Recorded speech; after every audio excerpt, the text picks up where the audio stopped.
The new covenant implemented in the person and work of Jesus Christ was designed to supplant and supersede all of the old forms of religion that had existed since the fall of man. Careful study of the New Covenant literature, which we know as the New Testament, evidences the constant exposure of the radical difference between religion and the dynamic life of Jesus Christ in the kingdom of grace. Beginning in the accounts of the life and ministry of Jesus in the Gospels, or when Jesus was confronting religion, when he preached against the system, it is apparent that Jesus was constantly confronting religion as he proclaimed the kingdom of grace that he came to reveal in himself. The Pharisees and scribes of Judaism were the religionists who placed themselves in antagonism to all that Jesus did and said. They did not have the spiritual understanding to comprehend what Jesus was preaching. Approximately one-third of Jesus' teaching was in parables, which only served to befuddle the religious teachers, for they seldom realized that Jesus was comparing their religious modus operandi with the function of the spiritual reign of God that he came to bring in himself.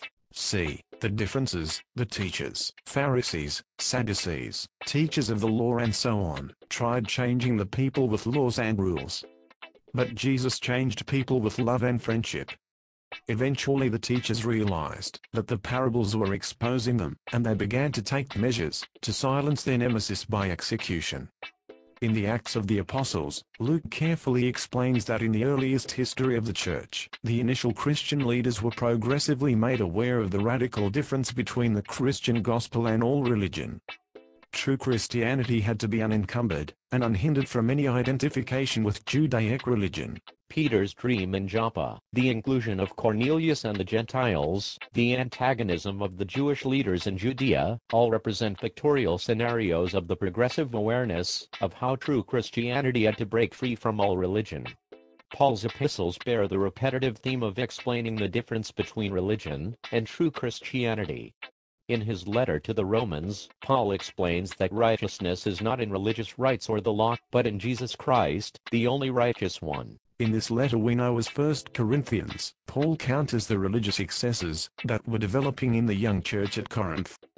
In the letter we identify as 2 Corinthians, Paul carefully differentiates between gospel ministry by the grace of God and the manipulations of religious method being evidenced by the intrusive pretenders.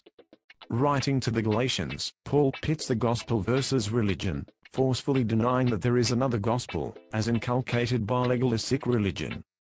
In contrast to religious exclusivism, Paul explains to the Ephesians that all men become a new creations in Jesus Christ. Combating the effects of the regional religionism of Asia, Paul wrote to the Colossians emphasizing the preeminence of Jesus Christ, who is our life. In all of the letters that Paul wrote, the theme of true Christianity as distinct from, and confronting, religion, is to be found. The writer of the letter to the Hebrews likewise explains how the Old and New Covenants of the Lord are to be differentiated, and the old tenets of Judaic religion are replaced by the life of Jesus Christ. James said in his letter that he indicated that merely going through the rituals of religion is vain, but Christian faith is the outworking of the life of Jesus Christ. The revelation of Christ, as witnessed by John, is indeed the climax of the New Covenant literature. In pictorial form, Jesus reveals that religion will continually attempt to overcome and secularize true Christianity as it was doing in the 7 churches of Asia. Jesus is the victor over religion, though, and will overcome all the onslaughts of conflict that will inevitably come between true Christianity and religion. Throughout the entirety of the New Testament, there is a continuous explanation of the difference between true Christianity and religion. Why on earth has this not been made more apparent to believers in order that they might be more discerning and cease to equate the two? I bet it's because they have already bought into and taken for granted the corrupt, undeciphering, degenerated, simple-minded world system that really doesn't classify anything from any point of integrity. I tell you, it is that bad. But dare we explain that the interpretation of the New Covenant scriptures has been done primarily by commentators and theologians who are thoroughly inundated in Christian religion?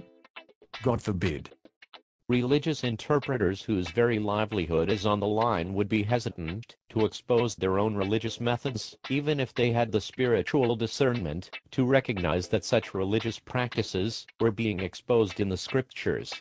We have witnessed a tragic history of misinterpretation of the Bible throughout the history of Christian religion.